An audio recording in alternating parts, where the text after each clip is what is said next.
Если ты смотришь это сейчас, значит, что-то уже произошло. Не снаружи. Внутри. Не система заметила тебя. Это ты начал замечать систему. Ту, что всегда работала в тебе самом. Ту, что дает мысли, реакции, движения, желания. Ту, что делает тебя подобным миллионам, но при этом заставляет чувствовать себя отдельным. Мы привыкли думать, что мы ищем что-то во внешнем мире, но эпоха завоеваний закончилась. Мы можем улететь хоть в 7-ю галактику, в шлемах, в броне, в иллюзии прогресса. И все равно окажемся теми же самыми людьми, не до конца понимающими, как мы живем, зачем вообще живем и куда все это движется. Мы подошли к границе внешнего мира, и теперь осталось только одно неизведанное пространство — сам человек. Ни тело, ни мысли, ни эмоции, а тот, кто видит все это. И вот там начинается настоящее путешествие. Мы выросли в мире, где казалось, что смысл всегда где-то впереди, в путешествиях, открытиях, достижениях, новых территориях, в покорении пространства и возможностей. Человечество тысячелетиями было в движении наружу, завоевывая, исследуя, осваивая, строя, разрушая, достигая все новых горизонтов. Возможно, это было неизбежно. Внутри нас есть импульс искать, идти дальше, не останавливаться на достигнутом. Но в какой-то момент мы подошли к краю внешнего мира, и мы не сразу это заметили. Сегодня мы можем улететь в любую точку планеты. Мы можем выйти в космос. Мы можем отправить аппараты за пределы Солнечной системы. Но что бы мы ни делали, мы неизменно берем с собой самих себя. Те же страхи, те же реакции, те же вопросы, на которые мы так и не смогли ответить. Что значит жить? Для чего мы здесь? Почему мы чувствуем пустоту даже среди достижений? И в какой-то момент становится очевидно, что движение наружу больше ничего не дает. Эпоха внешних завоеваний окончена не потому, что мы все исследовали, а потому что мы уперлись в предел, после которого любое внешнее расширение теряет смысл, если внутри остается туман. И вот здесь начинает проявляться то, о чем писал Шри Аурабинда. Он говорил, что человечество дошло до точки, где все прежние пути движения себя исчерпали. Внешний мир перестал быть пространством роста, и теперь направление меняется. Вектор разворачивается внутрь. Не в смысле уйти в духовность, закрыть глаза или искать высшее. Нет. Речь о переходе внимания, от изучения объектов к исследованию того, кто смотрит. И это кажется странным, потому что внутри слишком тихо, слишком просто. Внутри нет событий, карт, экспедиций и триумфов. Внутри только ты, без образов, без истории, без ролей. И именно это оказалось самой сложной территорией. Мы можем исследовать океаны, мы можем картографировать галактики, но попробуй просто побыть с собой в тишине 5 минут, и сразу становится видно. Внутри есть что-то, что не умеет быть. Что-то, что все время хочет отвлечься, занять себя, убежать в мысль, в разговор, в действие, в объяснение. И вот здесь начинается настоящее путешествие. Не туда, где ответы, и не туда, где истины, а туда, где ты сталкиваешься с самим фактом присутствия. Аурабинда видел это не как духовный путь, а как следующий этап эволюции. На ранних этапах человек познавал внешний мир, осваивал землю, строил цивилизации. Затем он начал познавать ум, развивать философию, логику, науку. И вот теперь мы подошли к точке, где ум тоже исчерпывает свои пределы. Мы больше не можем объяснить жизнь мыслью. Мы можем только увидеть ее изнутри, так, как она ощущается в момент восприятия. Это и есть последняя территория. Не тело, не психика, не душа как идея, а сам акт сознания, который прямо сейчас смотрит изнутри твоих глаз. Не его смысл, не его происхождение, а его живое присутствие.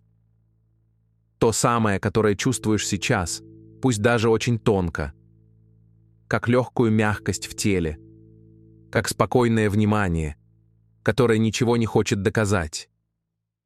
И когда внешние поиски заканчиваются, начинается не пустота и не конец пути. Начинается вход.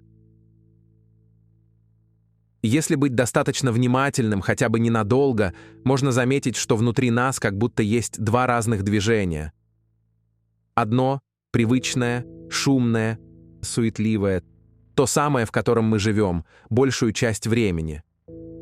Оно выстраивает объяснения, формирует выводы, реагирует на слова, создает внутренние диалоги, постоянно спорит с собой и другими, оценивает происходящее, строит ожидания и разочарования.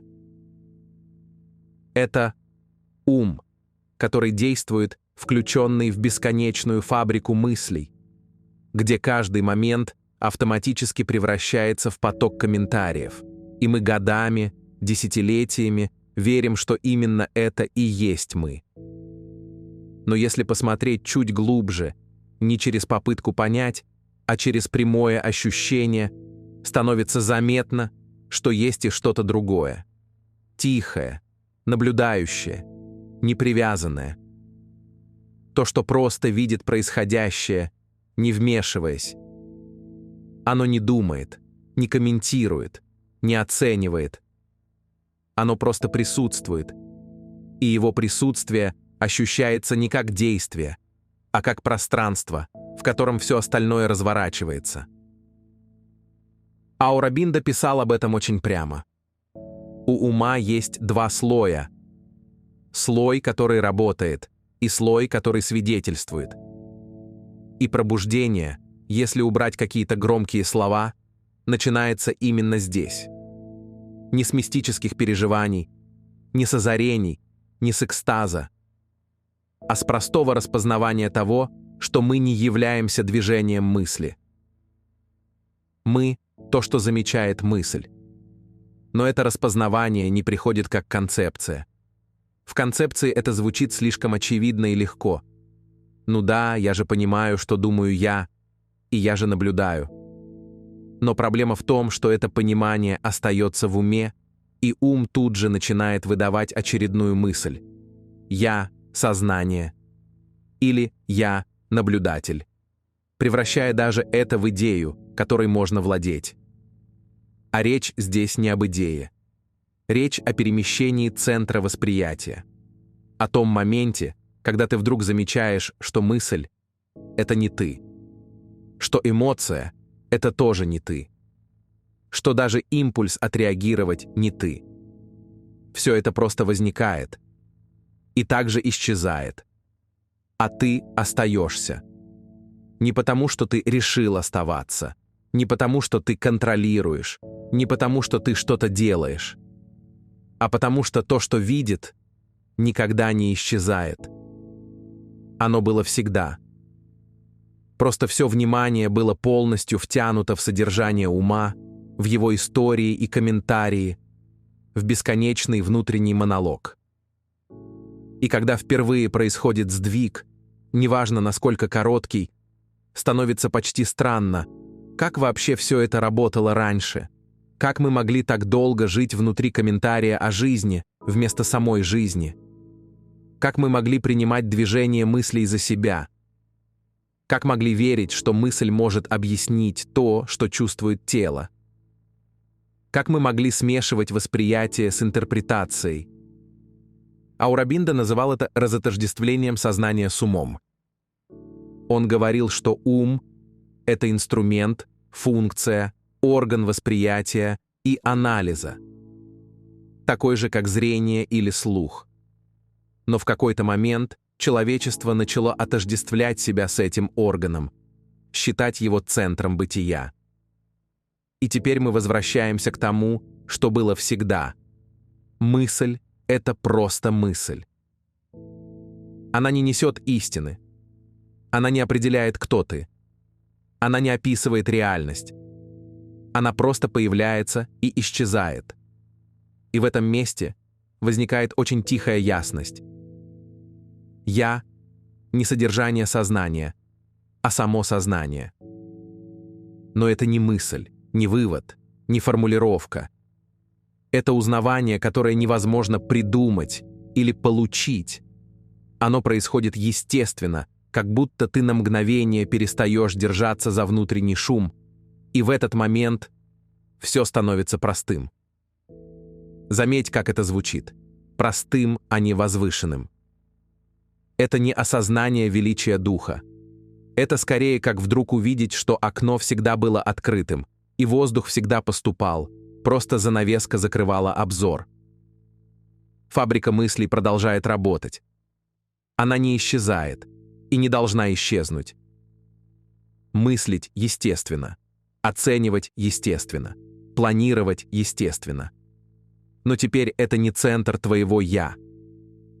Теперь есть пространство, в котором происходит работа ума, и есть ты, который это пространство замечает. И здесь начинается настоящая свобода. Не та, которая нуждается в подтверждении, не та, которую можно потерять, а та, которая бывает только внутренней, потому что она не зависит от того, что ты думаешь. Она даже не зависит от того, что ты чувствуешь. Она в том, что ты знаешь себя не через мысли, а через присутствие. И именно отсюда открывается следующий уровень, о котором Аурабинда писал как о окнах сознания, не мистических и не духовных, а совершенно реальных переходах восприятия, когда ты начинаешь видеть, что сознание не однослойно, а многомерно, и каждый слой — это новый способ быть. Когда внимание начинает смещаться от мыслей к тому, что их замечает, внутри происходит не вспышка, не озарение, не какое-то переживание в привычном смысле. Наоборот, все становится тише, спокойнее, иногда даже странно обыденно. И в этой тишине начинает проявляться то, что невозможно было заметить раньше. Сознание не однослойно. Оно раскрывается ступенчато, как будто перед тобой действительно открываются окна, одно за другим. Шри Аурабинда писал, что пробуждение — это не один момент и не одна дверь. Оно происходит волнами, переходами, в которых мы не приобретаем что-то новое, а перестаем не замечать то, что было всегда. И первый переход — это распознавание свидетеля, о котором мы говорили. Но дальше движение продолжается. Поначалу кажется, что все очень просто. Есть мысли, и есть тот, кто их замечает. Но если оставаться внимательным, все не так плоско. Когда внимание отпускает привычку цепляться за внутренний комментарий, появляются тонкие вещи, паузы между мыслями, тишина до реакции, пространство, в котором эмоции поднимаются и опускаются сами. И постепенно становится видно, что сознание видит не только мысли, но и само движение ума как целостный процесс. Как будто ты больше не смотришь изнутри потока, а видишь сам поток целиком. Это первое окно. И в этот момент многое, что раньше казалось моим, начинает ощущаться как просто возникающее и исчезающее явление. Эмоции приходят и уходят, реакции вспыхивают и растворяются. Ничто не держится так крепко, как раньше. Не потому, что ты стал осознаннее, а потому, что ничего больше не нужно держать. Внутренняя борьба теряет смысл, когда ты видишь механизм, который ее создавал. Потом открывается второе окно, когда внимание начинает видеть ощущающее тело. Не тело как идею, не тело как внешнюю форму, а живую чувствительность, в которой все отражается. Раньше тело воспринималось как инструмент, как механизм, который нужно улучшать, лечить, тренировать, заставлять работать. Но теперь ты замечаешь, тело не служит тебе. Оно ощущает мир напрямую, без мыслей. Оно глубже ума. Это ощущение не нужно описывать. Оно просто есть. И оно говорит правду мягче и прямее любой концепции. Третье окно, когда внимание открывается к самому переживанию присутствия. Не как качество, не как состояние, не как событие, а как естественного фона, на котором все возникает. Здесь больше нет наблюдателя, как образа. Нет даже «я наблюдаю». Есть просто замеченность. Чистая, никак не оформленная. И это не эффект. Это не особое духовное состояние. Это не просветление. Это просто отсутствие лишнего. Но самое важное, эти окна не открываются по желанию. Их нельзя ускорить. Нельзя практиковать, чтобы они пришли. Нельзя стать кем-то, чтобы их заслужить.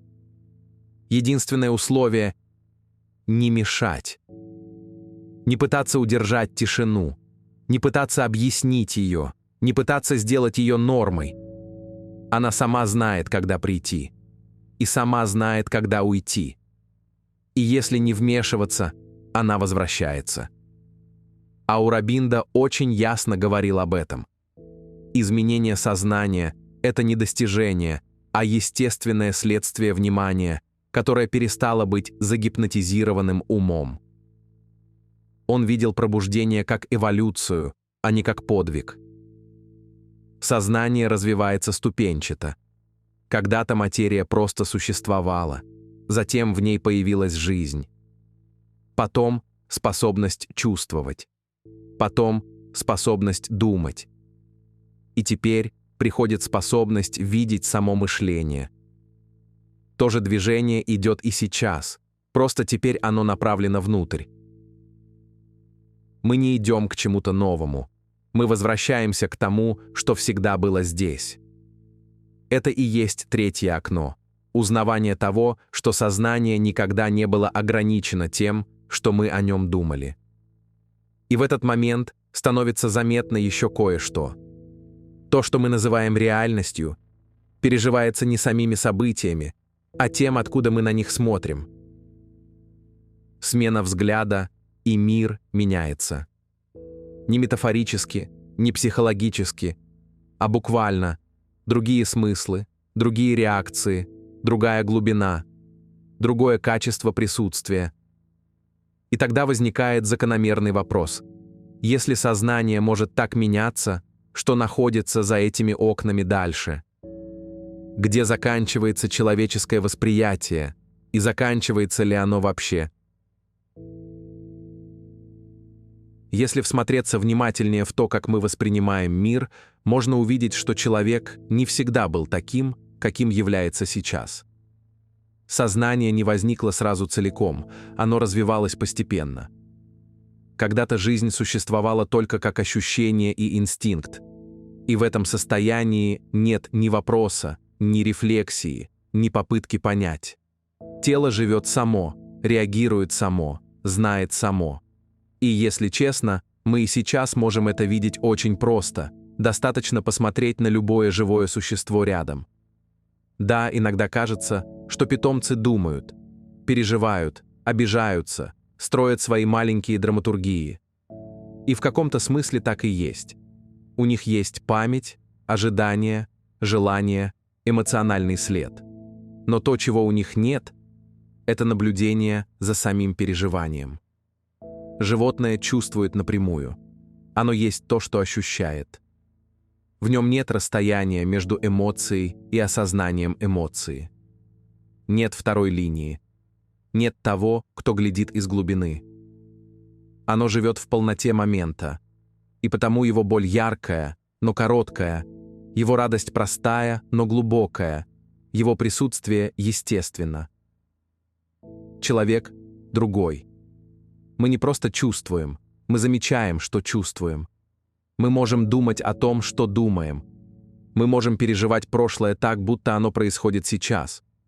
Можем бояться того, что еще не существует. Мы можем строить внутренние истории, оправдывать, объяснять, защищаться. Сознание у человека как будто вывернуто на себя. И это удивительный, мощный дар. Но именно здесь же рождается и усталость, и тревога, и ощущение потерянности. Аурабинда видел в этом не ошибку и не падение сознания, а этап пути. Он говорил, что нынешнее состояние человека промежуточное. Мы вышли из мира чистого чувства и инстинкта, но еще не научились быть в сознании сознательно. Мы остановились посередине. Ум стал главным центром, и теперь все проходит через него. Даже то, что никогда не было умственным по природе. Но если смотреть честно, ум не может ответить ни на один главный вопрос. Он может описывать, анализировать, сравнивать, строить модели, но он не знает, почему есть жизнь, почему есть ощущение «я», почему есть переживание присутствия внутри тела. Он знает только отражение, только комментарии, только интерпретации. И когда мы живем так, как будто ум — это все, что у нас есть, неизбежно появляется внутреннее напряжение, постоянное, тихое, фоновое и привычное настолько, что большинство людей уже не замечают его.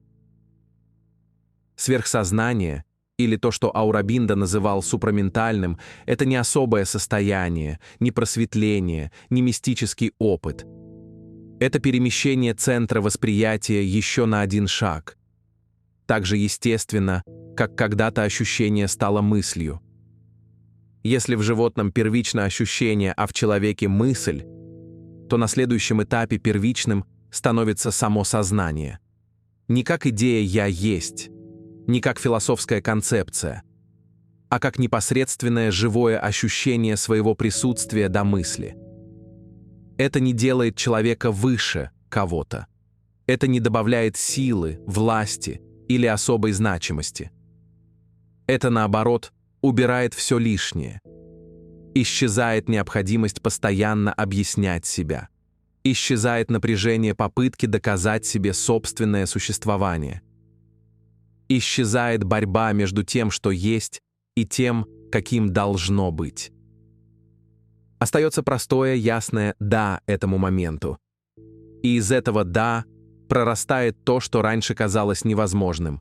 Естественная тишина без подавления, действие без внутреннего усилия, выбор без колебаний, присутствие без контроля. Не потому, что ты стал выше или достиг уровня, а потому, что больше ничего не заслоняет то, что всегда было основой всего опыта. Аурабинда считал, что этот переход неизбежен для человечества.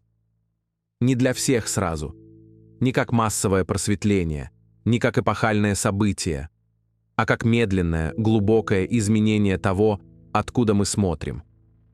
И это уже происходит в тех, кто хотя бы иногда замечает тишину под мыслями. В тех, кто чувствует мягкость в теле вместо привычного напряжения. В тех, кто перестал искать смысл снаружи и начал ощущать присутствие внутри. Сверхсознание — это не цель. Это узнавание того, что никогда не исчезало. То, что сейчас едва-едва чувствуется в паузах, со временем становится тем, из чего течет все. Если все это собрать в одно движение, становится видно — мы никуда не идем.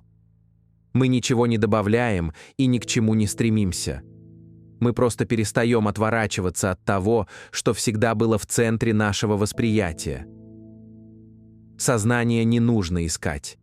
Оно не скрыто. Оно не спрятано за завесами, не спрятано в глубине практик, не растворено в особых состояниях. Оно то, что смотрит сейчас. И все, что мы называем путем, это не движение вперед, а мягкое возвращение внимания туда, откуда оно когда-то ушло. В простое, прямое, ничем не оформленное присутствие. Не нужно делать это постоянным, не нужно удерживать, не нужно стараться. Каждый раз, когда ты замечаешь тишину под мыслью, этого достаточно. Каждый раз, когда тело расслабляется само, этого достаточно. Каждый раз, когда появляется мягкость, этого достаточно. Пробуждение не приходит с победой. Оно приходит с падением усилия. И если ты услышал что-то в этом тексте, скорее всего, ты уже там.